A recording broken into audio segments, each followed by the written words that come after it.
Williams. You are back. I missed you last week. Oh, guys, I was sick. She was sick. I She was said, I have sick. 102 fever and I'm on my way home. I said, okay, Rebecca, we are going to miss you, but we will be ready next week when you come in.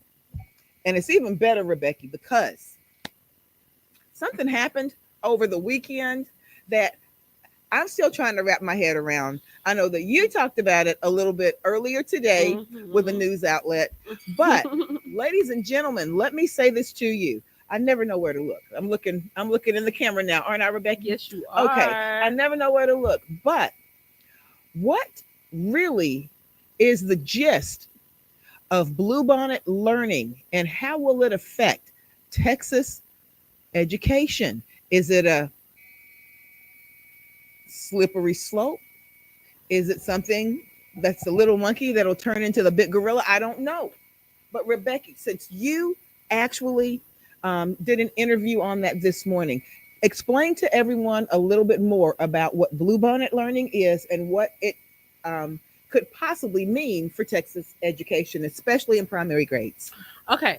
So, Bluebonnet Learning is a curriculum that is Bible infused. Right. Okay. So, in other words, it's a curriculum that students are going to be expected to understand, learn, and teachers are going to have to get familiar with to teach about Bible stories and Bible characters. And it's supposed to be tied into the curriculum, the state curriculum, which comes off of TEKS. For those of you that don't know what TEKS are, that's it's Texas Essential Knowledge and Skills. These are everything that our kids are supposed to know from pre-K through 12th grade. And every grade level. I mean, in every subject. In every subject. Yes. So with that in mind, Rebecca, now to me, this really speaks and smacks of church being infiltrated with state. Okay. And of course, when I heard about it, a lot of questions came to mind because, well, I'm going to say this.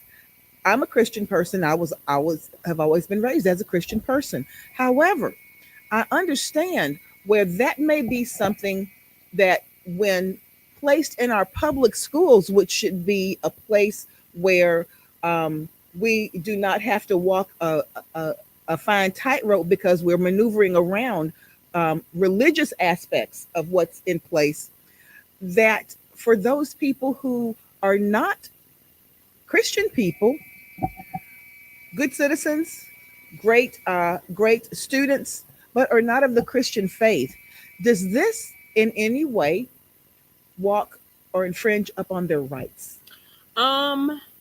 So I'm also a Christian. Yes.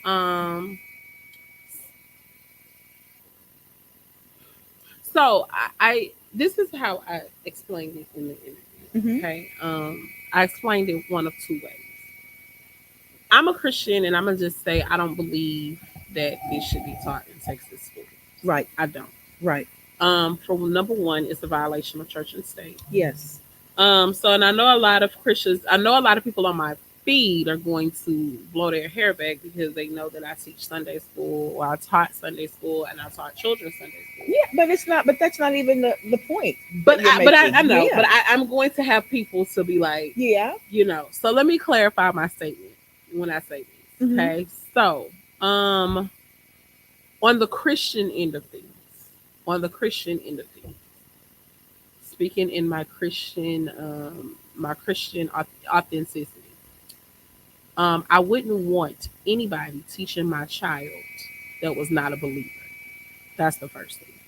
So in my Christian authenticity, I would not want anybody teaching my child that was not a believer. Now, on my history teacher, public servant side of things, you have people who you have children of all faiths. Absolutely. You have teachers of all faiths. Absolutely. You have people of no faith. Right. And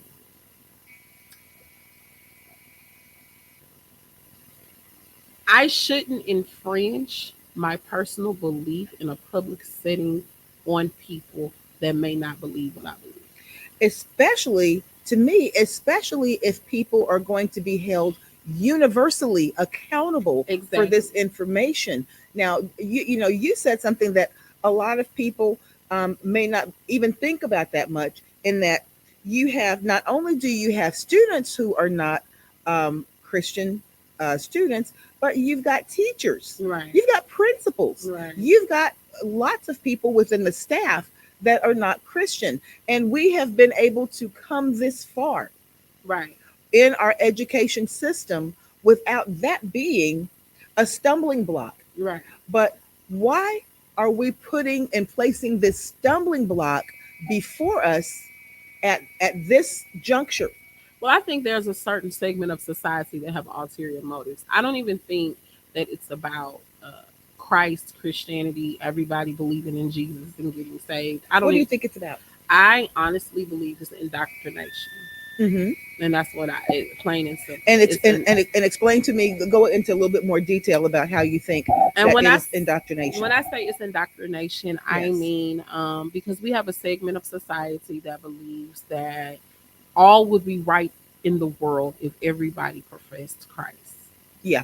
Um, dare I say, when Jesus was walking the face of the earth, his own people didn't believe in him, but that's neither here nor there. Right. But my concern is that we are trying to force people into a box because we're not comfortable with the boxes that people are in. And the thing about it is it our place to select everyone else's box? And with that in mind, if that is the case, if you have a once you rubber stamp this for Bluebonnet Learning, if there is another faith that comes forward with a Texas history or ELA curriculum that is of the Buddhist faith, and Mm-hmm. that's introduced, why is that going to be as readily accepted as the Bluebonnet Learning? Where do you draw the line? Exactly. And this is what I've explained to the publication that I talked to this morning. Right. We as history teachers from grades 6 through 12 especially, okay, I have not been privy to teach history on elementary level. Right. So from grades 6 through 12, for sure, we deal with everybody's religion. Why? Absolutely. Because the world has evolved from religious practices, religious beliefs, you know. And the example that And governments. and governments have evolved and formed out of religious practices and religious Right. beliefs. As I stated earlier, as I stated to the publication earlier, um, in the 6th grade, you get an introduction in 6th grade world cultures. That is social studies for 6th grade students across the state of Texas. Okay, you are introduced to every The single world religion religions. and Absolutely. sub religions, and I call them sub religions because they're not the majority of the Right. religion, right? So, the children are taught this in the 6th grade. They're taught, and not just religions, but about governments and stuff like that. But specifically, they're taught they're introduced to world religions then. Right.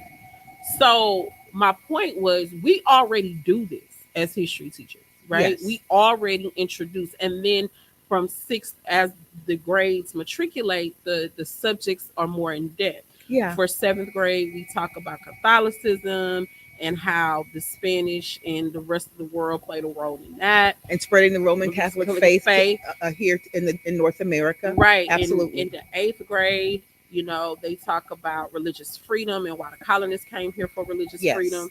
And then, ninth grade, you talk about world geography. In geography, you talk about the different religions. So we already do that.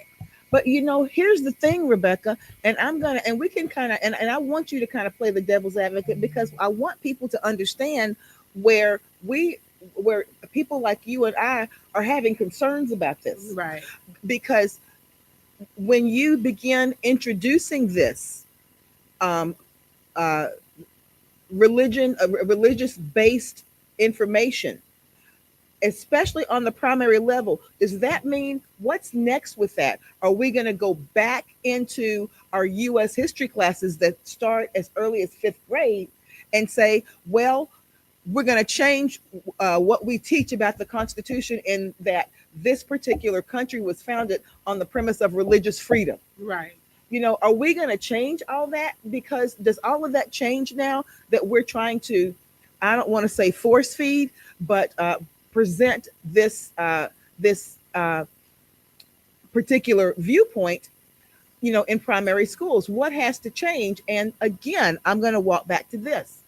If that is the case, if another religion presents a curriculum that is founded in facts, as far as all of the historical aspect is concerned, but it talks about the prophet Muhammad did this, or whatever the other religion may be, or Buddha Mhm. did this. Okay, are we going to be as accepting to allow that to be taught to our kids? I think people would be up in arms if that Right. happened. So here's what I'm suggesting. Well, and if there are any legislators that are watching, if there are any legislators that Lawmakers, are any. lawmakers that are watching the podcast, maybe you can come and correct me if I'm wrong. But if I read the bill correctly, if I read it correctly, the teaks that are written for history for 6th through 12th grade are not going to change. Bluebonnet is going to be an extension of that. So you will be able to, if I read it And correctly, you can select whether or not you right. accept this curriculum. So the TEKS will not change. The TEKS are the standard. They've been the standard for all of these years. But if you, but the Bluebonnet curriculum would be in addition to. But here's the thing with that. If I'm understanding that, And because you're right. You're absolutely, that's what was stated. okay, That's what was stated. But here's the thing. When my student gets out, I'm a parent, and my student is getting ready to graduate to middle school hmm and go into 6th grade, which is secondary at that hmm point. And I've been learning Bluebonnet because that's what my little school selected in Littletown, Texas. right, And I'm going into 6th grade, and it's a different school that did not select Bluebonnet. hmm We're going to have some contradiction there. and see, Crystal asked me never to speak negatively about certain politicians, so I'm going to try to honor that. No, I just said, be candid Okay, so and speak the truth in love. so okay, so also I just want to make quick note of this: the people that are behind the Bluebonnet curriculum are also behind Project 2025. I just want to make that Mhm. connection to that. So if you ever read Project 2025 and you saw the education piece, there were several groups from Texas who contributed to that, and Bluebonnet was mentioned but not mentioned in the document. But anyway, I digress. So what I was getting ready to say was, I think, like I said, the whole purpose behind it, I feel, is just, this is Rebecca 101, is indoctrination, right? I'm not comfortable with other people's religion, so I'm going to force mine on somebody else. But um, what concerns Crystal and I is that you have other, like we said, we have other Faiths. people of other faith and no faith, because you have people Right. who don't believe Agnostic. in That's anything, right. That's right. right? Or who needs proof, agnostic. So I, If my student, Rebecca, is sitting in a 3rd grade classroom, and the Bluebonnet curriculum is being taught, then, and I don't necessarily, and I'm of the Islamic faith. Okay, I'm a Muslim of the Islamic faith, and I don't want. And my student is in a public school where my tax dollars pay for that student to attend, mm-hmm, and I don't want my student to be indoctrinated into this particular faith, the Christian faith. Then is my student allowed to leave class during that time? Is an alternative curriculum there in supplied for my student to study from? Is my student going to be graded on that alternative curriculum, or will they be held accountable for what is presented in the Bluebonnet curriculum? all of these questions, and you And I know don't that think these are the coming leaders. forward. I don't think the leaders of the state thought that through. Personally, I don't. Surely they did. Um, Surely they did. Yes. you Because have more faith than I because do. you're going to have a situation where that ball is being pushed uphill. And I'm saying, and the reason I'm saying this is because of this. It has not been such an egregious uh, uh, uh, violation of uh, what is right and wrong in classrooms, in history classrooms, in ELA classrooms, that we have to completely go back and revert to something that is 100% against the principles that this country was founded on. We were talking today in my class, my students are getting ready for a district level assessment. And part of what we're talking about are First Amendment rights. You have the freedom of speech, okay? You have the freedom of religion, you have the freedom to protest, to petition the government. Freedom of religion means that within a public institution, I don't have to be subject to any religious doctrine at all unless I elect to take a religious class. And this is why I say they did not think this through. I do not believe they did. Um, and one of the things that were brought to my attention was the the cash value that's attached to this, right? Because of course, money, right? Yeah, it's only So $60. right. So I I told the publication this morning that I felt like that was a farce or a smokescreen because every single district is hurting for money right now. There's not a single district in this state Right? that is not hurting for money. Again, I look heavily into things. I research things before I make comments on them. Um, the state of Texas is sitting on a multi-billion-dollar rainy day fund that Right. is strictly for school districts. Let me say that again. In the state of Texas, they have been awarded a rainy day fund that is multi-millions of dollars that And they that are is awarded by sitting, whom? and that was awarded by the national government, um, given to Texas. But it has not been utilized because our districts are hurting for money in the worst way. Every single district is hurting for money in the Right. worst way. So Even why the is it being so-called withheld rich. from us? And this is why, because certain people, certain leaders of the state want things their way. And the best way they feel like they can get things their way is, well, this money that I was supposed to give you that's rightfully yours anyway, Right. I'm not. I'm going to withhold it until you do what I want you to do. And then if you do what I want you to do, then I will nickel and dime it. And that's what's been happening. So the choice of the option, because I know they presented this bill as a choice, as an option, but it's not an option. First of all, what districts are going to turn, if every single district in the state of Texas is hurting for dollars, who is going to turn down money that is offered to them? But here's what I heard. Just to be fair, here's what I heard for the textbooks that are in a rotation right now. Most of those textbooks come with a stipend of $150 per student. Right. This one only has 60. And But it doesn't matter though. Money is money. And if I'm hurting for it, I'm going to grab whatever dollars I can get. but would but would you not select the publication company who has the textbook that you can get $150 per student as opposed to the one where you can get 60? Well, I mean, yeah, Who, but who do you think is going to be selecting these books? Do you think it's going to be smaller towns or private schools? I think it's going to be both, really. Do Um, you?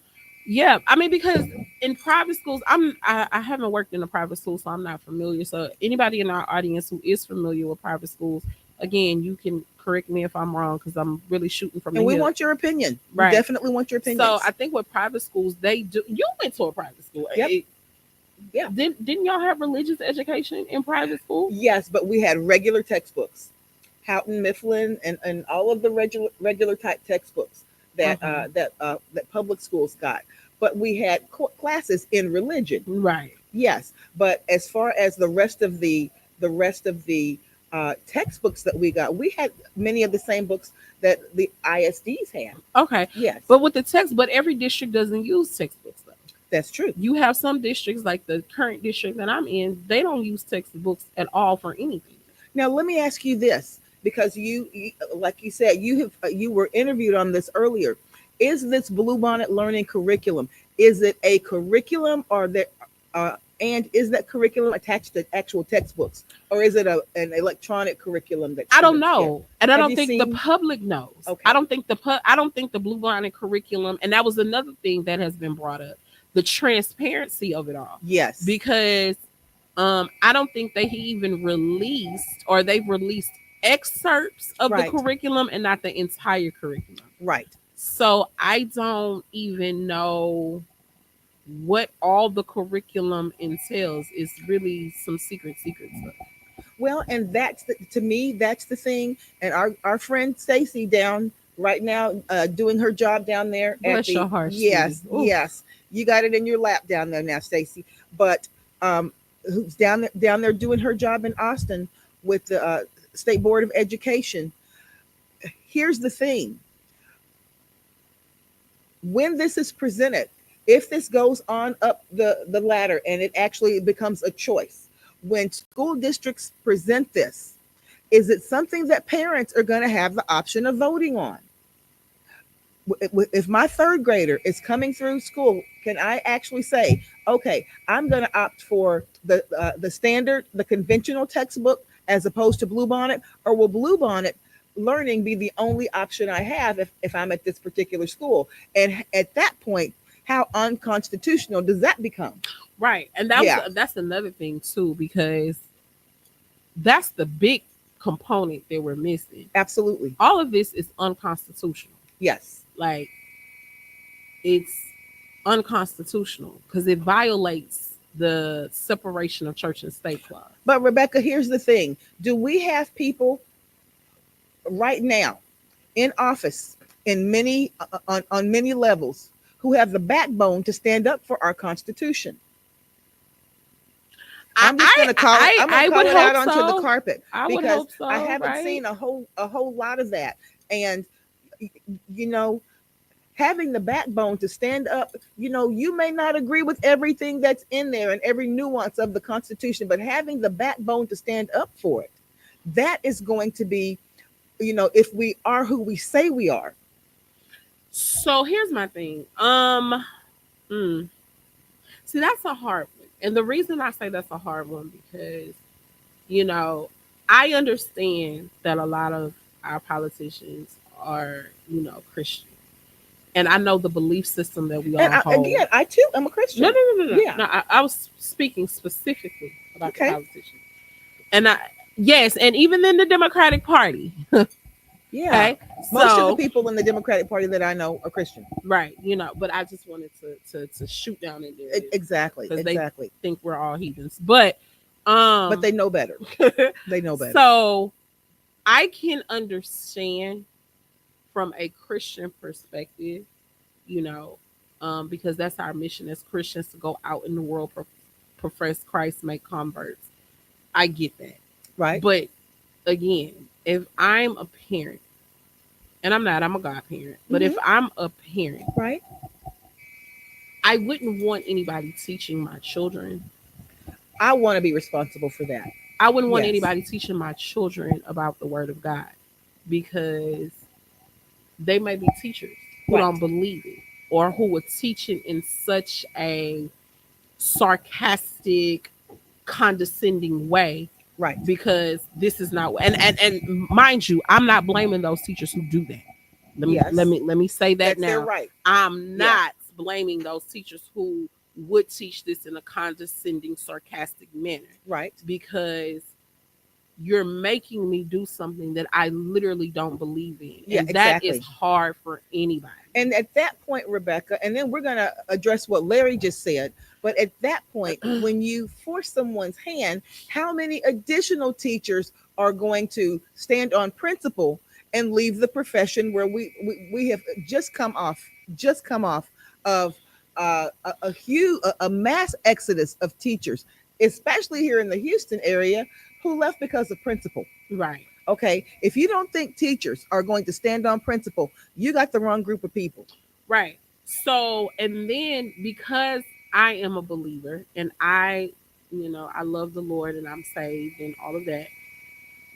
As a teacher, as a history teacher, it is my duty and responsibility to, um, and what I have a certification for, it's my duty to present all of the faiths. Right. Right. So I know I said some contradictory things, so let me clear a couple things up. Uh-huh. When I said it's my when I teach about Christianity, I teach about the principles of Christianity. I don't go It's into in the context. right. Yes. It's in context. I don't go into stories. I don't elaborate. Right. It's fundamental basics. Right. When I teach Islam, it's Fundamental fundamental basics. basics. Yes. When I teach Hinduism, Confucianism, when I teach all of those Right. concepts, it is strictly foundational based, and you move on. Yeah, and you Um, teach them in the context of how they work and intertwine with each other to right, bring us into the global society that we've become, right, and that's presented in the textbook because we all are intertwined with each other, right, with all of these different religions, and that is how we present this information. We When I teach about the pilgrims getting off of the Mayflower right, and how they were cast out of the traditional Anglican church in England, when I teach about that, I don't go into any more detail. I lay down the facts and let people know that that is how the pilgrims got here, and that is how the colony of Plymouth, mm-hmm, Massachusetts, was founded. That's how Massachusetts was founded, and I tell that story in context of how we came about the development of the 13 colonies. I don't go any further right, into it. right. So, but what the state is asking us to do is to. I think I saw one excerpt where it talked about Queen Esther in the story of Purim and how that came about. Now I know in the 11th grade is world history, right? I Yes. know in the 11th grade world history they talk about the city of Purim, and I know when I taught it for one semester, Right. I did go into the story of Esther and Artaxerxes because that's how Purim became a national holiday. Right. So in an internet, well, in that part of the world. So I did kind of had to give a little biblical context to that, Yes. but that was about a holiday that the kids, needed some background information on how it came Right. to be. Right. But that's not. But I know for sure they use that example of teaching Purim, with Queen Esther and stuff like that. And I was like, okay, well, I did that too when we talked about world history, but I did it in the context of explaining how that holiday came to be. Okay. Now we have got Larry, and Larry has chimed in, and he said something that is quite interesting because, if we're going to take the liberty of presenting uh, a a character like Jesus Mhm. in schools, how are we gonna? If I'm over at Forest Brook Middle School, North Forest, what is it, Forest Brook Middle School? How am I going to present that character looking? Okay, and if you truly are reading the Bible, and we know that Jesus hid among a group of people that didn't that were definitely not um, Anglo people, Mhm. because that's not the part of the world he was in, and you can't hide among someone that you don't look like. Right. And this is what I also So say. so those kinds of things, are people, are teachers at certain schools going to be allowed to manipulate pictures or pull other pictures offline that make these characters that we're talking about in these biblically based stories look like the students that they're serving, or make it where it's going to match more of what the Bible says, or is Jesus presented in the way that he is presented historically in America? Right. All of those questions come into play, and I will be willing to bet that if people start presenting the fact that they want to manipulate this to make Jesus in the image of what their students look like, then there again, that's going to be an issue. Right. I can see that as an issue. I Yeah. can also see, um, and then you have, I can also see students of other faiths fighting back. I can see students of other, and rightfully so. I And can see I can parents. see the Yes. chaos that will ensue. Well, and the thing about it is, if we are really looking to become a spectacle, not a standard bearer, but a spectacle for the rest of the United States to see, I think we follow through with this. Yeah. Okay, and a spectacle meaning that in let's take Alief for example, the city of Alief, and we're going to shout out to Mika. Hey Mika, we're going to talk about your city for a minute. When Mika was here, she said in the Alief school district, when she was a student in the 90s, I believe she said in the 90s, when she was a student, there were 91 languages spoken in that school. And I can guarantee you all of those languages were not of a Judeo Christian faith. Of I course can not. guarantee you Of that. course not. So when you have an entire school district that looks a certain way, And and then at the school we used to work at together, remember we had some refugees from Iraq to come and Guatemala, right, yeah, and we all know Iraq is a right, as an Islamic theocracy. that's right. So this again, I'm frustrated with this. I really am as a history teacher because you know Do you believe it's a scare tactic? no, they're How? trying to follow through. Okay, well, here's the thing. When people, and I'm gonna tell you why I say Yeah, that. When people add a monetary value to something, it's not a scare tactic. well, but the monetary value isn't even high enough to make them in serious competition with what's already out there. Mm-hmm. But even with that being the case, we know that there are some people, the same many of the same people who probably have lobbied to have certain books taken out of libraries, and I believe that certain books should not be available to certain kids at certain ages. Some Right. things are just not appropriate or age appropriate. Okay, however, um, the same many of the same people who would lobby to have certain books taken out of certain libraries probably are going to be some of the people who would push to have this curriculum in their school. But here's the thing, and we're going to go back to what Carlin said last week. He said, if I am choosing to take part in something other than a public education, which my state and my country guarantees my student to have, that's my choice. But I shouldn't have my state and my country, I shouldn't ask them to pay for it. Right. Exactly. And I can see where all of these problems will I can see where all of these problems will be an issue. I do. Um. And look at what I guess Larry says again. He's making some valid points. Think about the different versions of the Bible that there are, and the way that things are presented in different versions of the Bible. Right. That's why I say I don't believe that the state. I don't believe these people who run our state thought any of this through. I'm not even giving them the benefit of the doubt. I just think they've been so bullheaded in what they want and what they want presented and what they want done that they haven't thought about anybody else. Yeah. They haven't thought about how this is going to play out. And mind you, folks, the last time about 2 or 3 weeks ago, I was talking about the Texas legislative session. Yes. And these things, matter of fact, they're not even waiting until the session. They're voting Yeah. on this Friday. And why would that not be something that could simply wait into the session? Why would a special effort be enacted in order for this to be on the table? Right. So, because I think they want to get this rolled out in January.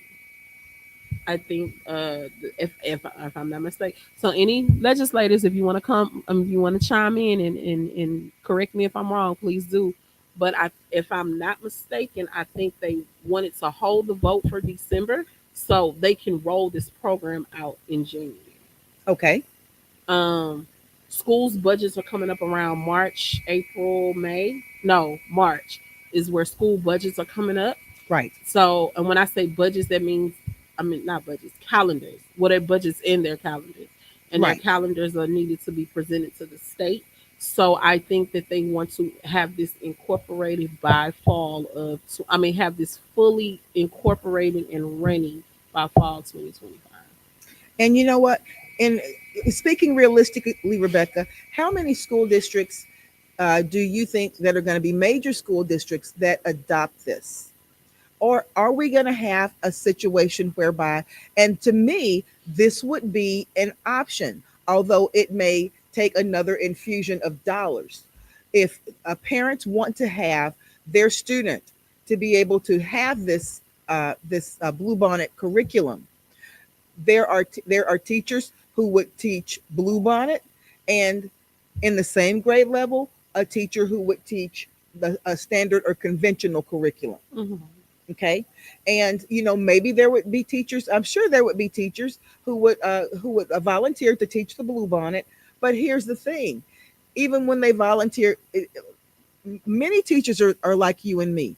Even though we're of the Christian faith, I have to take pause when I see that being introduced in my classroom of a public school. I have to take pause with that, because I have students in my classes who are not of the faith. And how will this be something that is respectful in any way to them? And Can I pull part of Bluebonnet and part of conventional? How will it be rolled out? so I jokingly said that if, when even they were talking about at one time, Texas was talking about having 10 commandments being put up in every Yes. single classroom. Yes. I don't know if you guys remember that. Let me I say that remember again that. It because I don't wasn't think that I long talked ago. to Yeah. where every single classroom needed to have the 10 commandments. And I jokingly said, well, if I'm going to have the 10 commandments up there, I'm going to have the Quran's. I was going to have the Yeah, tenants. Quran's Yeah. tenets up there. I was going to have the Hindu scriptures up there. I was going to have all of that presented. If you're going to have me put the 10 commandments, that's fine. But I'm going to put everybody's stuff up. And especially if someone requests it.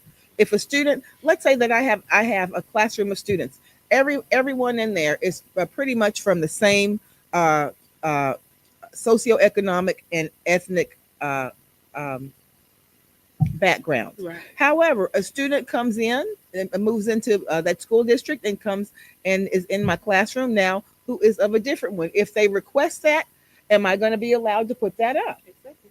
Exactly. So, that's what we are with this. I just,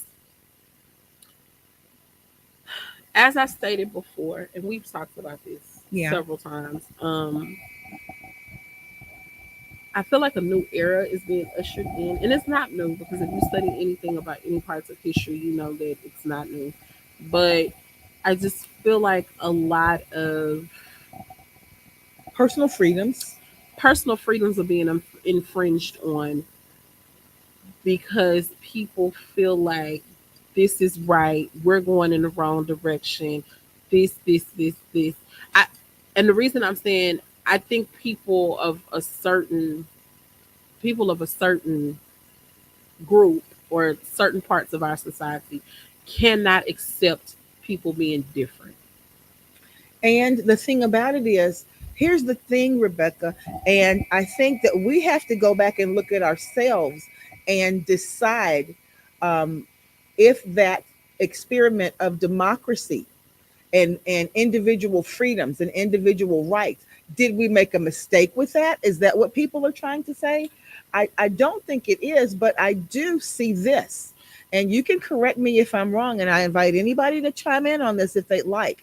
But I do see many people who have been in a position of being the decision makers where their decisions were not questioned are now having to make room for other ideologies, other viewpoints, other people in a position sitting from a in a position of having a seat at the table and making decisions, and that doesn't sit well with many people. A lot of people feel like it's a zero sum game where if I win, you've got to lose, or if you lose, I win.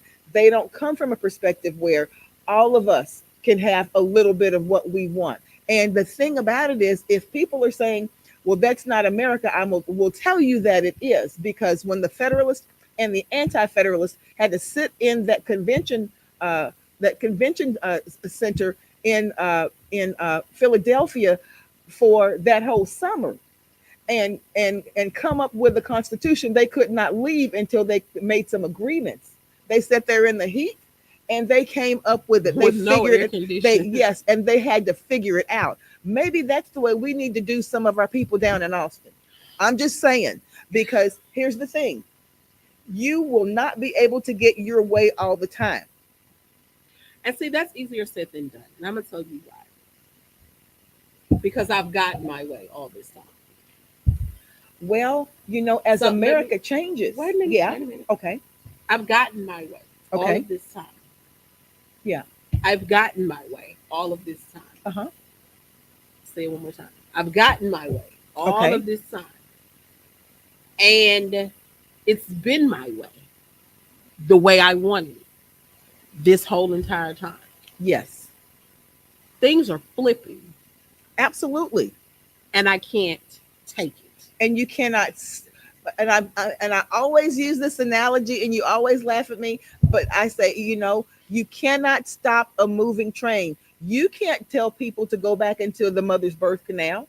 Right. You understand what I mean? Things are changing and they are not going backwards. Right. So the most intelligent thing that we can do as Texans is figure out how to have the best situation, providing the best opportunities for everyone to meet the pinnacle of their success, whatever that may be. Maybe it's educationally, maybe it's with entrepreneurial, maybe it's in other ways. Vocationally.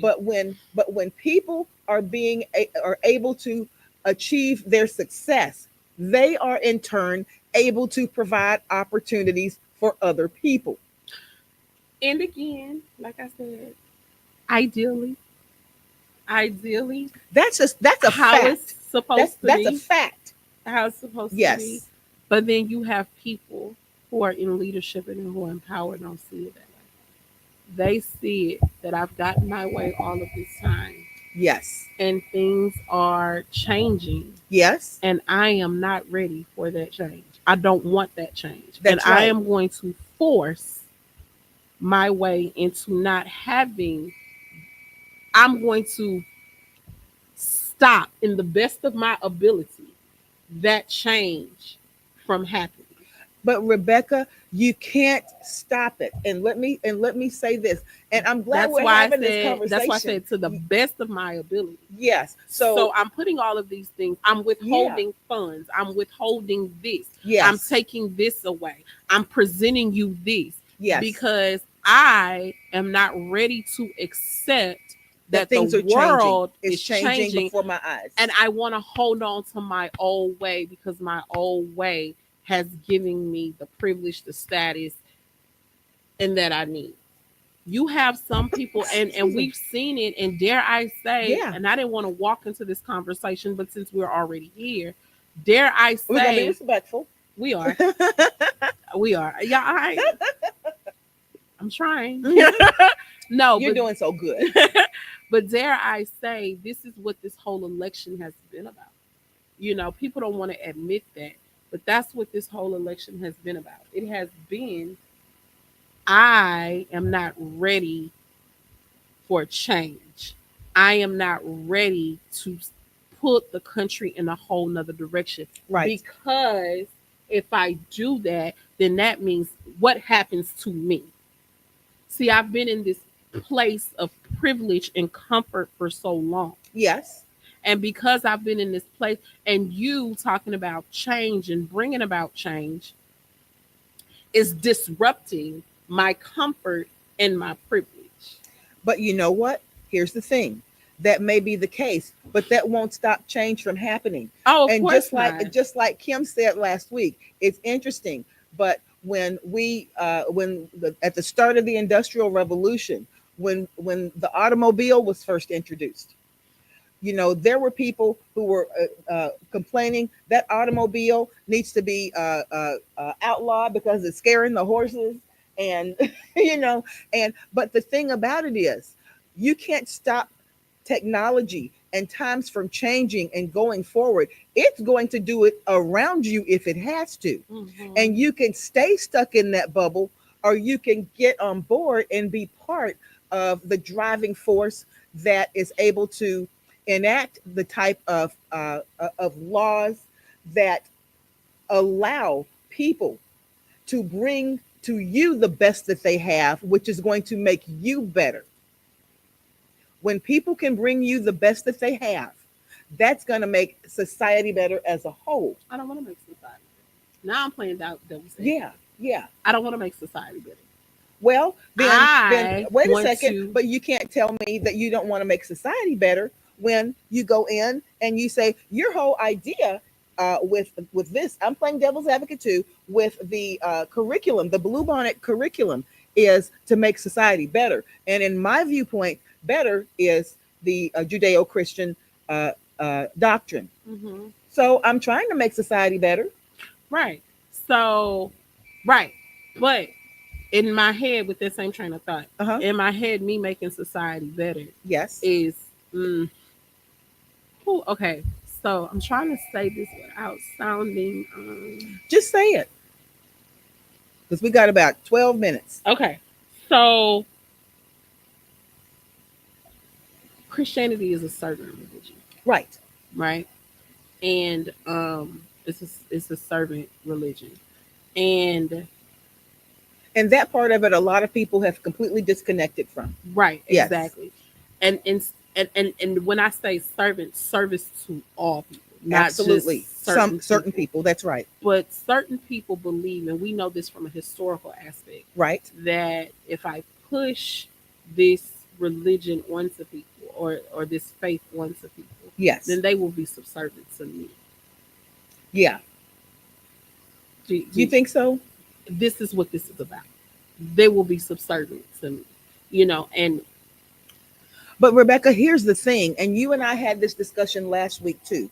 We know that we are in a society whereby people are not becoming less educated. oh, of course not. Okay. And people are only less educated if they choose to be at this point. Hmm. Okay. So you've got to choose to take the road of less education or keeping the blinders over your own eyes. That has to be your choice. Whereby, if you are, out there among the masses are presenting a situation whereby it's going to be education is going to be a lot more open to everyone. And we know that educated an educated society is going to always question their circumstances. And an educated society, those are the ones that rise up and say, you know what? I can see that this is not fair the way that I'm being treated, and I'm going to do something about it. Hmm. Okay.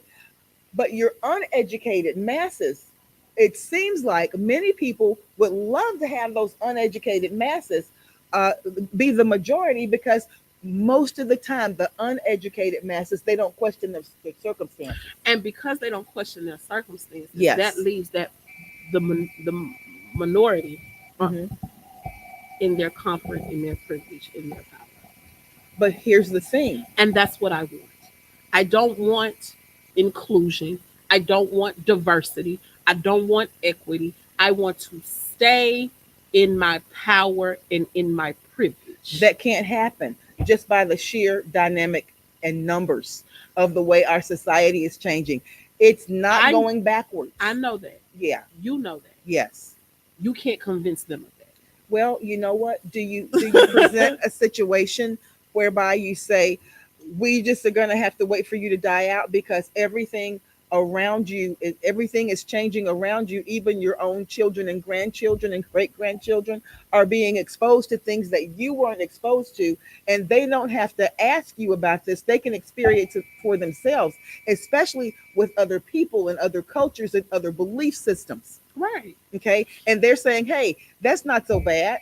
I've been around people like this, and that's not true what you tried to teach me. Right. you know Right. and people are, you can't, and I will say it again, you can't stop a moving train. I was not around a lot of diversity when I was a very small child.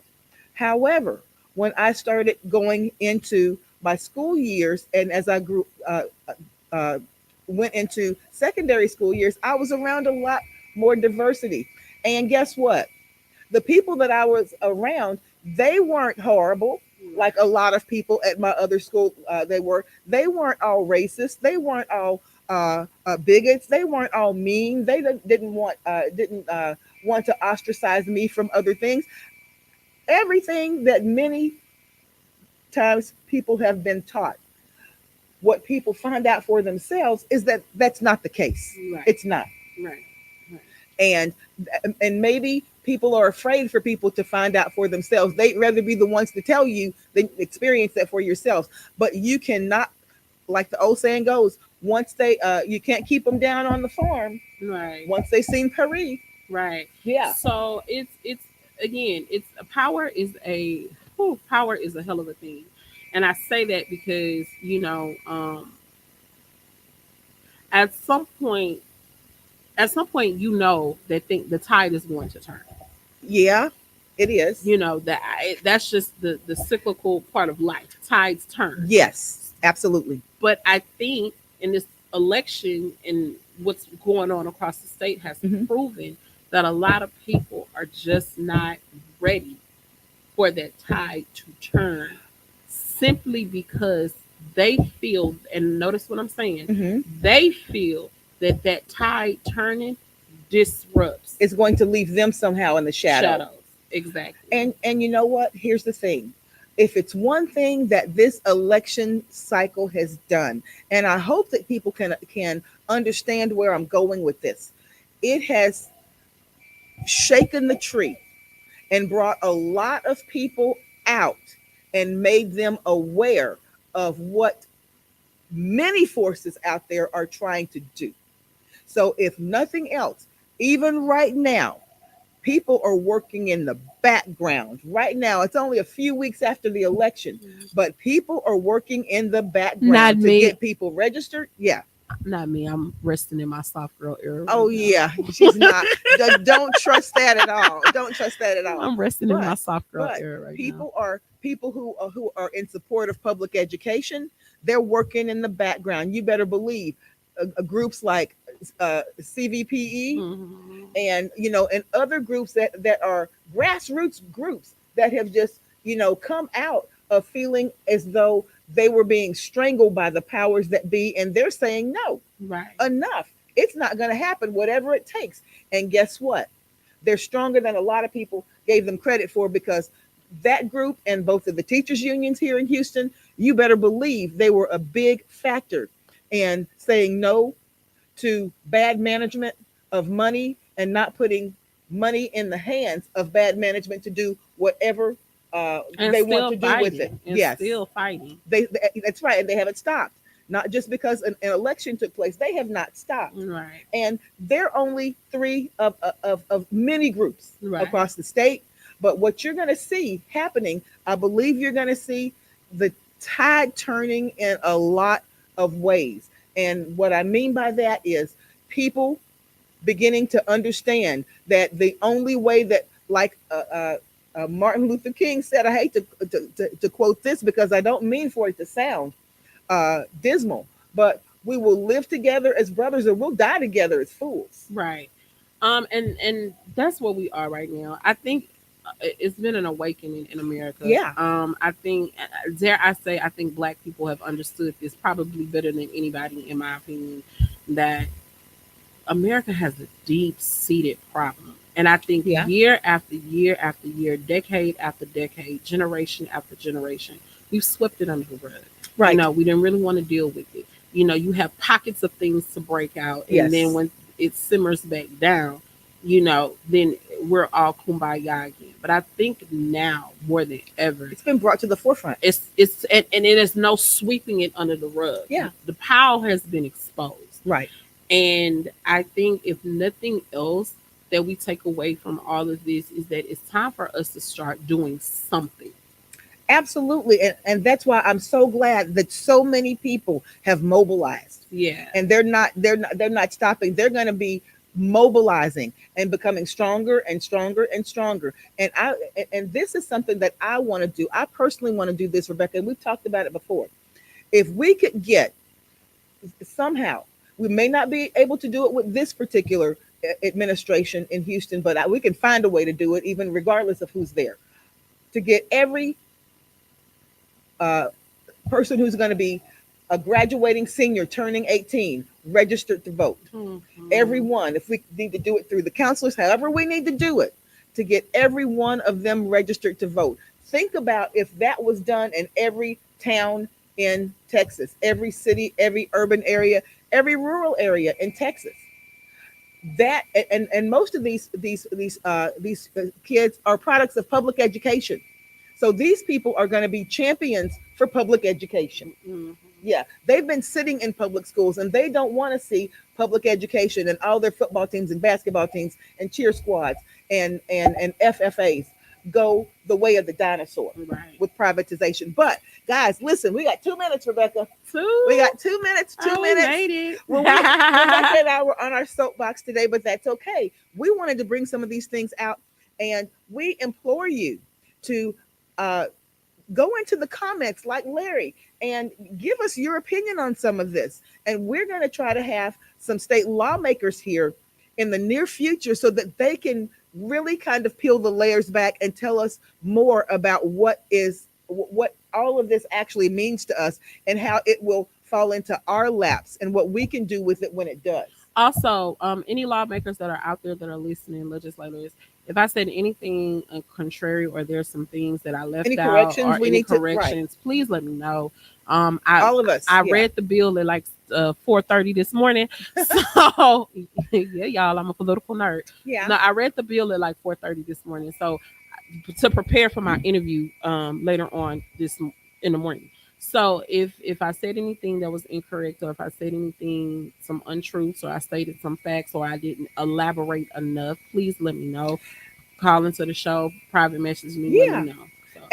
And on top of that, Rebecca, if you would like to come onto the show and lend your expertise in that area and let some of our listeners and viewers know how they can become involved so that they can help affect some of this.